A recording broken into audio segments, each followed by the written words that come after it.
জয় রাধা মাধব কুঞ্জ বিহারী।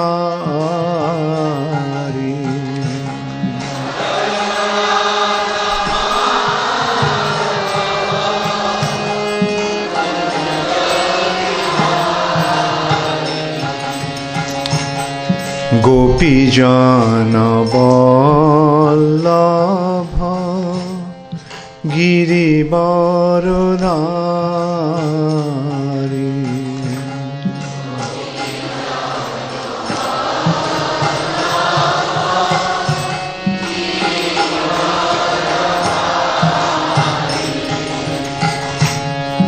গোপীজন বল্লভ গিরিবরধারী।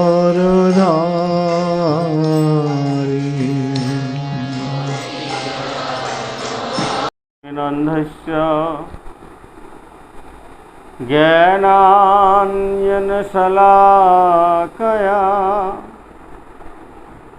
চক্ষুरुन्मिलितं येन तस्मै श्रीगुरवे नमः। गुरवे गौरचन्द्राय राधिकावै तदालये कृष्णाय कृष्णभक्ताय तद्भक्ताय नमो नमः। वैराग्यविद्या निजभक्तियोगो शिक्षार्थमेकं पुरुषपुराण। श्रीकृष्ण चैतन्य शरीरधारी कृपाम्बुदिर्या शरणं प्रपद्ये। तप्तकाञ्चन गौराङ्गी राधे वृन्दावनेश्वरी विशोभानुसुते देवी प्रणमामि हरिप्रिय। जय रूप सनातन भट्ट रघुनाथ श्रीजीव गोपाल भट्ट दास रघुनाथ। এই ছয় গোসাইয়ের করি চরণ বন্দন যা হইতে বিঘ্ন নাশ অভীষ্ট পূরণ। হরে কৃষ্ণ কৃষ্ণ কৃষ্ণ হরে হরে হরে রাম রাম রাम हरे हरे। बांग्ला न हिंदी। से पहले अस्मदीय गुरुपाद पद्मनित्रीला प्रविष्ट अंग विश्वपाद अष्टोत्तर शतश्रीमद भक्ति कंकन तपस्वी गोस्वामी महाराज जी के रातुल श्री चरण कमलों में असंख्य कोटि शाश्वत दंडवत ज्ञापन करता हूँ एवं उनके अहित की कृपा प्रार्थना करता हूँ।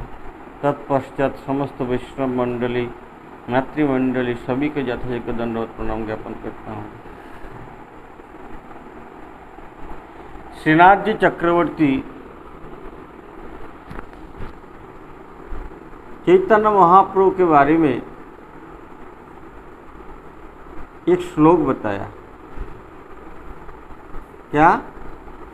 आराध्य भगवान ब्रजेश तनयो तद्धाम वृंदावनम रम्या काचिदुपासना ब्रजवधू वर्गेन या कल्पिता श्रीमद्भागवतं प्रमाणममलं प्रेमापुमर्थो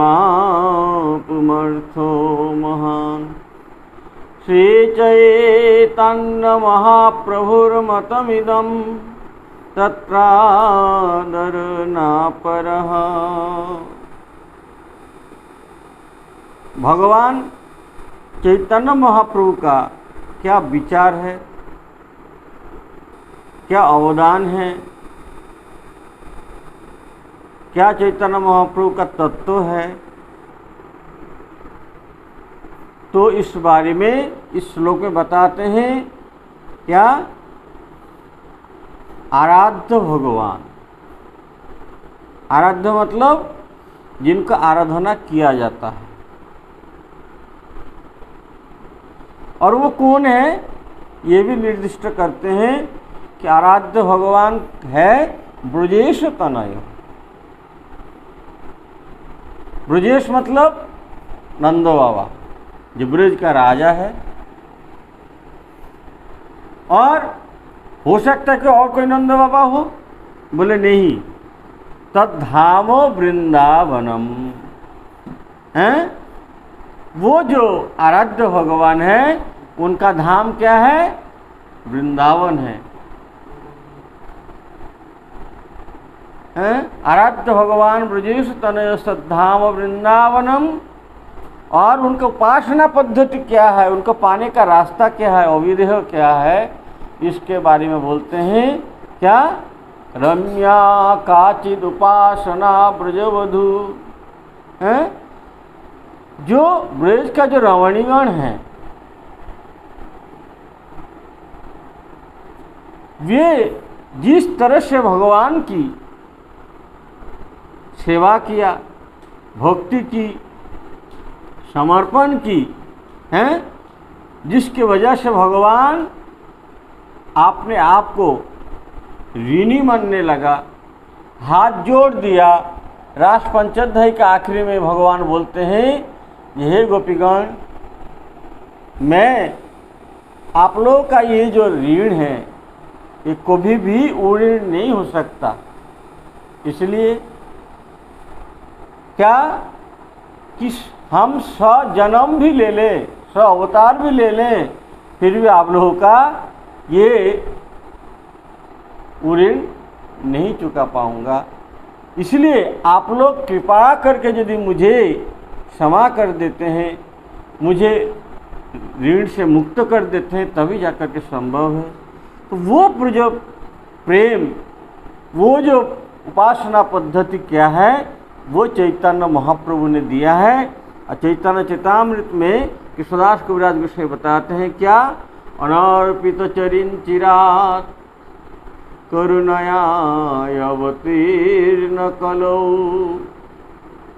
समर्पयत मुन्नत उज्ज्वल रसम सभक्ति श्रियम हरिपुरट सुंदर द्युति कदम्ब संदीपित सदा हृदय कंदरे स्फुरतु सचिनंदन। क्या वस्तु दिया? वो ब्रज प्रेम कैसे हैं? तो इस श्लोक में बताते हैं कि अनर्पित है। वो कृष्ण प्रेम कभी भी किसी भी अवतार में, किसी भी युग में, किसी भी काल में भगवान ने दिया नहीं है। और ये अपना ही संपत्ति है, अपना ही वस्तु है ना। वो जब मर्जी दे सकते हैं, लेकिन भगवान कृष्ण लीलावतार हैं, लेकिन लीलावतार होने पर भी आप जो है ये कृष्ण भक्ति किसी को दिया नहीं है। जैसे अहो बकीयं स्तनकालकूटं जिघांसया यदोप्य साध्वी लेवे गतिं धातृचितं ततन्यं कंबा दयालु शरणं ब्रजेम। यहाँ क्या भगवान कृष्ण का जो है 64 गुण है, 16 कला पूर्ण है, होने पर भी ये जो चैतन्य महाप्रभु ने जो वस्तु दिया है और दे करके महावदान नाम जो है सफल किया है, वो भगवान कृष्ण के पीछे नहीं लगा ये नाम है। क्योंकि जब पुतना को उद्धार किया, धातृगति अपनी माँ की गति दे दी, लेकिन पुतना की बुद्धि को सुधार नहीं कर पाया। इसलिए पुतना गोलोक वैकुंठ में जाने के बाद भी वो कृष्ण को दुश्मन मानती है। वो वैकुंठ में गोलोक में जा करके अपना अच्छा आदमी ढूंढता है, आत्मा क्या बोलते हैं, अच्छा संग ढूंढता है, और जा करके कंस को ही वो चुनते हैं। इसी तरह से लेकिन चैतन्य महाप्रभु ने क्या किया, जब नित्यानंद प्रभु और हरिदास ठाकुर को भेजा, जाओ भजो कृष्ण कहो कृष्ण लहो कृष्ण शिक्षा हैं, আমার आज्ञा गुरु হইয়া तारो यही देश है, ये आदेश देकर के महाप्रभु ने भेजा कि आप पामर जो भी कोई है कृष्ण प्रेम आका तारे सबको जो है वितरण करो। इस तरह से जब भेजा है तो यहाँ पर वही कृष्ण प्रेम है चैतन्य महाप्रभु क्या कि जो गुरु स्वरूप नित्यानंद प्रभु हैं समस्त जीवों के हृदय में हैं यह चीज़ स्थापन करने के लिए हैं गए, और सब कोई कृष्ण प्रेम फिर भी क्या है कि सब कोई तो इसमें अधिकारी नहीं है। नित्यानंद प्रभु आकर के शिकायत करते हैं महाप्रभु को, प्रभु हम तो कृष्ण प्रेम देंगे लेकिन कृष्ण प्रेम रखने का तो कोई पात्र होना चाहिए, हैं पात्र ही तो नहीं है। तो कोई बात नहीं है नित्यानंद, ऐसा करो पात्र बना करके उनके कृष्ण प्रेम प्रदान करो। हैं इसलिए जो ब्रज प्रेम है, मैं इसको संक्षेप में कहूँगा, ब्रज प्रेम क्या है कि विश्व में ऐसा कोई और किसी काल में ये ब्रज प्रेम ना तो दिया गया है और ना गोपिया जैसा है भक्ति कृष्ण को किसी ने किया है, क्योंकि भगवान कृष्ण इस तरह से जो है कभी अपने मुख से कभी निकाला नहीं है कि मैं तुम लोगों के पास ऋण हो गया, क्योंकि भगवान का एक प्रतिज्ञा है क्या, ये यथामंग प्रपद्यन्ते तांग तथामि भजम्यहम, हैं जो जैसे ही हमको हैं कृष्ण प्रेम या भक्ति करता है, सेवा करता है, मैं भी उसी तरह का सेवा उनको कर देता हूँ। भगवान उन्हें ऋण नहीं रहते हैं, लेकिन चैतन्य महाप्रभु ऐसा जो पद्धति को समस्त भक्तों को दिया है, वो भक्ति क्या है, वही कृष्ण प्रेम, वही ब्रज प्रेम, वो गोपियों ने करके दिखाया है ना। इसी तरह से वो कृष्ण प्रेम क्या वस्तु है, मैं थोड़ा सा आप लोगों को प्रकाश डालूंगा। वो कृष्ण प्रेम ऐसा है कि गोपियाँ 100 साल तक कृष्ण विरह में जलती रही, और कृष्ण मथुरा में रहते समय वृंदावन में रोजाना आते हैं गोपियाँ, लेकिन कभी भूल के भी मथुरा नहीं गए। जल जल के हैं बिल्कुल इन लोगों का हालत खराब हो रहा है, हैं दिन रात चैन नहीं है, खाना नहीं है, भोजन नहीं है, घर का काम धाम नहीं है, हैं फिर भी वो भगवान कृष्ण को दर्शन करने के लिए एक बार भी मथुरा नहीं गए। हैं इस तरह से क्यों नहीं गए, यही क्या प्रेम का लक्षण है? बोले नहीं, प्रेम का लक्षण क्या है? यही है कि आत्मेंद्रिय प्रतिवांछा तारे बोली काम, कृष्णेंद्रिय प्रतिवांछा धरे प्रेम नाम। हैं अपने लिए जो सुख का जो व्यवस्था है वो उसका नाम है काम, हैं और दूसरे के लिए जो सुख की व्यवस्था है, भगवान के लिए जो सुख की व्यवस्था है, उसका नाम है प्रेम।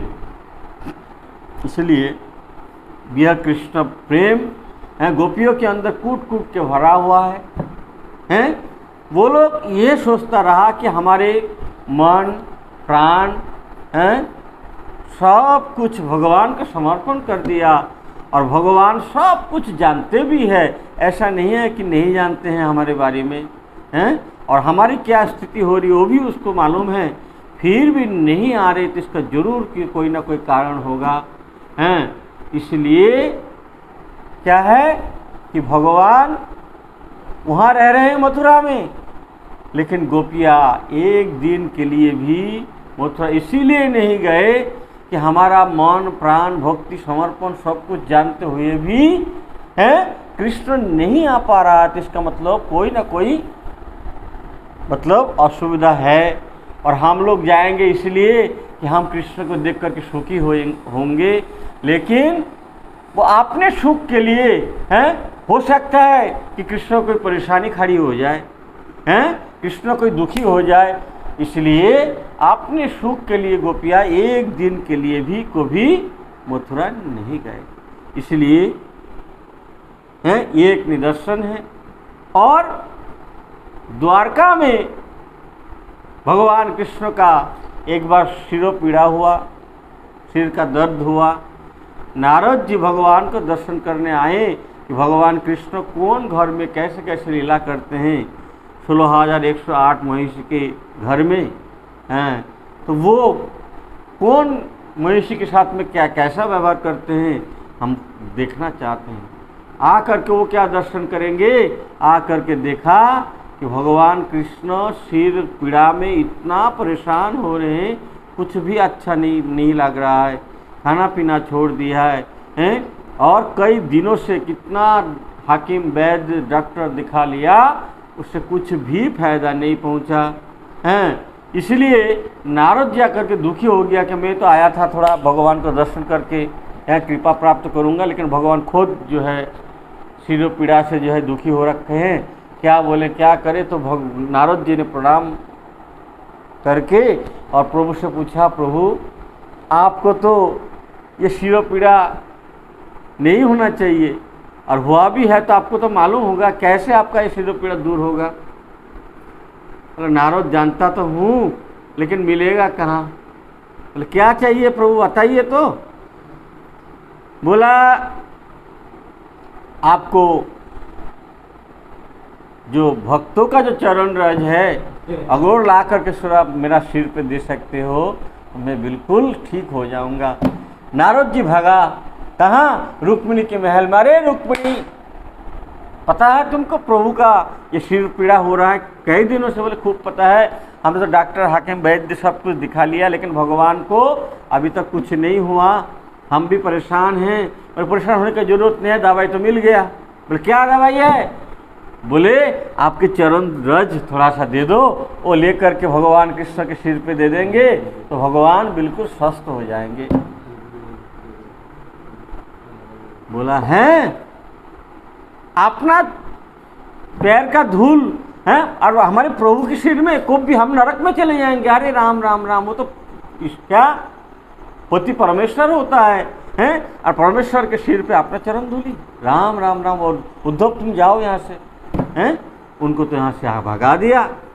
इस तरह से सारे महिषियों की दरबार में गए, कहीं से भी नहीं मिला। आखिर में सोचा कि भगवान शिव भी भगवान के परम भक्त है, परम वैष्णव हैं, उनके पास चलते हैं। उनके पास जा कर के वो बोला इस तरह से भगवान की परिस्थिति है, तो मैं आया आपके पास आपके कुछ चरण रज लेने के लिए। अरे राम राम राम, हैं नारद क्या बोल रहे हो, भगवान को अपने पैर के धूल थोड़ी दे सकते हैं। ना ना ना ना ना, हम नहीं कर सकते ऐसा। हैं, पूरे विश्व ब्रह्मांड घूम लिया नारद, कहीं भी जो है नहीं मिला। तब तो उन्होंने सोचा यार क्या करूं, इतना दिन हो गया घूमते घूमते। चलो मैंने तो सुना ब्रज का ब्रज गोपियाँ जो हैं वो बहुत भगवान में समर्पित है, मन प्राण तन सब कुछ भगवान में समर्पण कर दिया।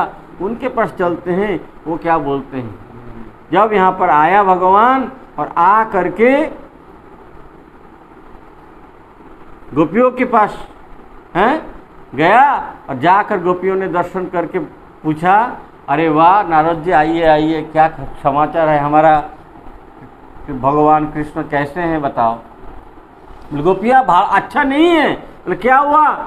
बोले बहुत दुखी हो रखा है इस समय, है ना, भगवान जो है शिरोपीड़ा में बड़ा परेशान हो रहे हैं, कई दिनों से हो रहा है, और ढूंढते उनका दवाई तो मिल गया लेकिन दवाई मिल नहीं रहा। क्या दवाई? भले भक्तों की चरण रज चाहिए, वो चरण राज मिलने से भगवान ठीक हो जाएंगे। अरे राम राम राम, नारद तुम बड़ा मूर्ख हो, हैं? अरे तुम भी तो भगत हो, तुम तो अपने चरण धूलि दे। अरे गोपिया क्या बात करते हो, हैं? मेरा पैर का धूलि भगवान के सिर पे? ना ना ना ना ना, ऐसा नहीं हो सकता। अरे क्यों, क्या हुआ? बोले हम नरक में जाएंगे, अपने चरण धूलि को भी भगवान के सिर पे नहीं दे सकते। अरे तुम नरक के लिए सोच रहे हो नारद, हैं? कितना चरण रज चाहिए, ले जाओ, हैं? क्या लाए हो लाने के लिए? तो चलो कोई बात नहीं है।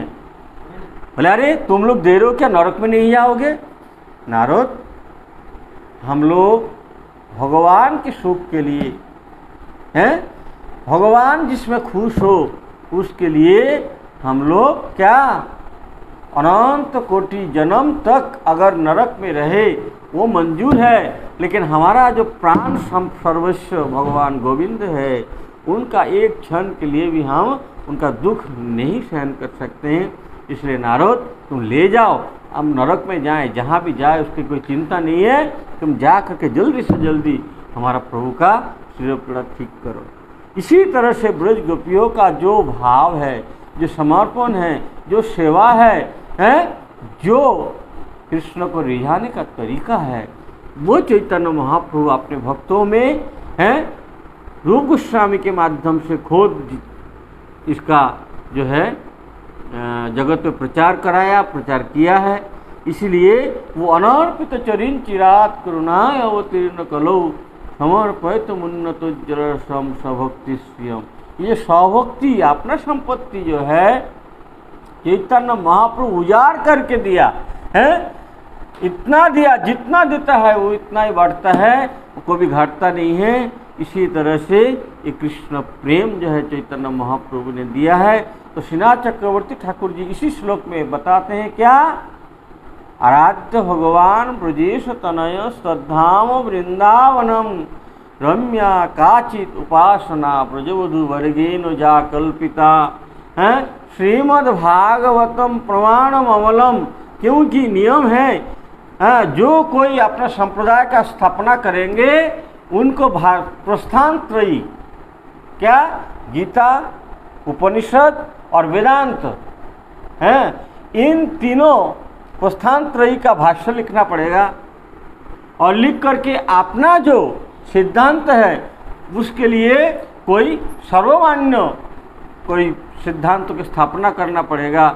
इसी तरह से हैं, लेकिन चैतन्य महाप्रभु जानते थे कि इस कलियुग में सिर्फ मात्र 4 ही वैष्णव संप्रदाय होगा, इसके अलावा 5वां नहीं होगा। क्योंकि विष्णु पुराण में कहा गया है श्री ब्रह्म रुद्र सनका चत्तार संप्रदाय न है, ये 4 संप्रदाय इस कलियुग में होंगे और 5वां संप्रदाय नहीं होगा। इसी तरह से चैतन्य महाप्रभु 5वां संप्रदाय नहीं बनाया।